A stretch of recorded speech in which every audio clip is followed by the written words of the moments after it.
Indonesia is in transition towards green economy.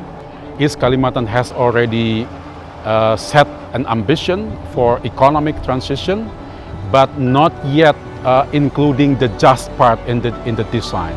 So the unique thing for East Kalimantan is reflect a little bit on their experience of how they transition their economy, but also in how to integrate the just part in its transition.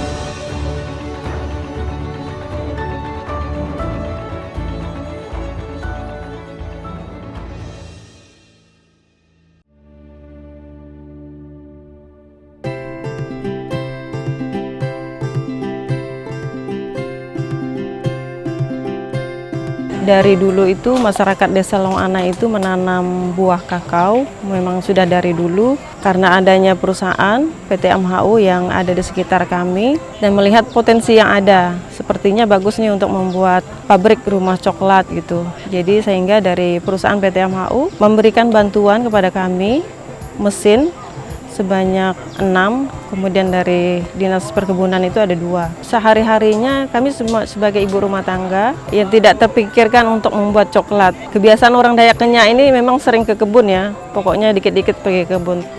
Ternyata diberikan pelatihan tentang pembuatan coklat dan bersyukur kami bisa menangkap itu semua untuk menambah kesejahteraan pada masyarakat Desa Longana.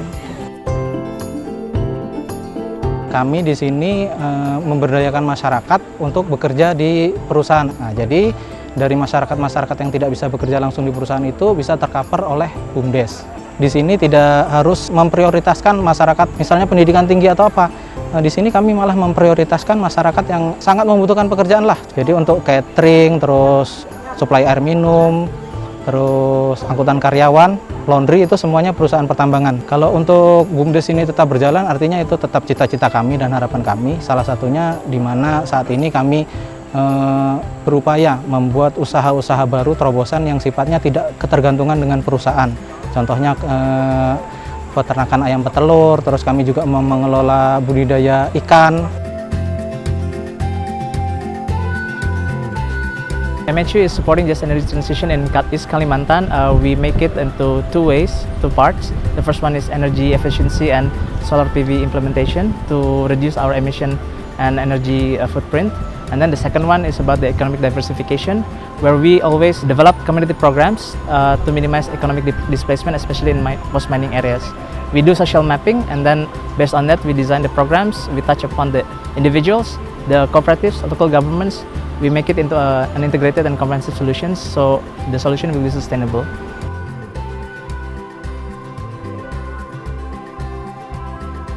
Kami ibu-ibu rumah tangga bergabung dengan Westeko ini, jadi tugas kami adalah untuk menyalurkan gas metan ini ke warga yang kita ngurusin perpipaan untuk keluarga dari luar TPA, kita ke 4 RT. Jadi dulu kita ini cuma ibu-ibu rumah tangga, taunya cuma dapur.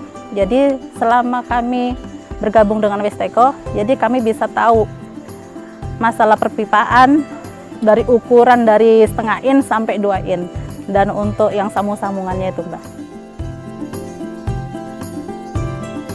Jadi yang saya lakukan dengan teman-teman adalah menghasilkan produk. Produk itu dihasilkan dari pemanfaatan gas metan yang di kode sampah, pemanfaatannya yang dialiri ke 4 wilayah RT yang ada di TPA Manggar. Jadi ibu-ibu ini membuat produk-produk dari inovasi, kreasi, dan inovatif untuk menghasilkan cuan. Bisa untuk membantu perekonomian keluarga mereka, untuk membantu anak-anak sekolah sangunya. Jadi dari mereka untuk mereka. Ada stik keju, ada stik tahu, ada keripik pisang coklat lumer yang sangat gimana teman-teman yang lainnya ya.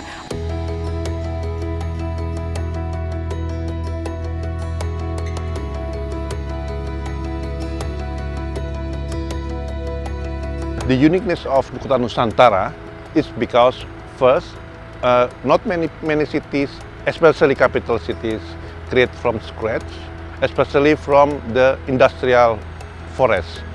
And second, I think I have not heard any cities that have 3 aspects: smart cities, forest cities, and sponge cities. We aim putting people first as the subject for development. For example, for indigenous people, local people, we also empowering them and ask them to join the development and being part of the development itself. Welcome to the PLTS IKN 50 megawatts in Nusantara, New Capital City, Indonesia. This is the first BSS grid-connected solar PV plant, being the first and the only, until now is the only renewable energy power plant in Kalimantan, especially the East Kalimantan. We provide new and renewable energy to the IKN and all of the surroundings of IKN. Some of the operators that right now working in our site comes from the coal power plant. Even our operation director is also comes from formerly from coal power plant. So shifting from the thermal energy to the renewable energy makes us more towards the sustainable future.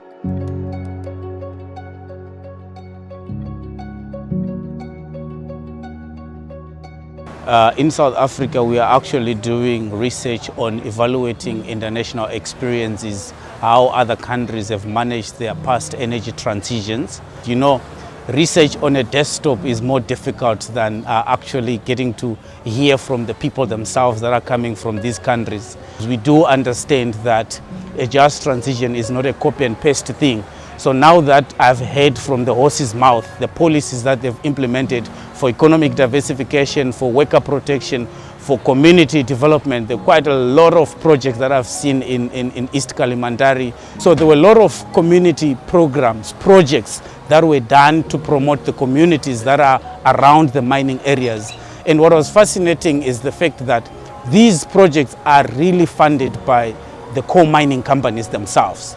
You know, if we go back to our countries, most of the projects, yes, they do have a requirement to do something for the communities, but we don't see things that are empowering women, that are empowering the communities the way that we saw it in Indonesia.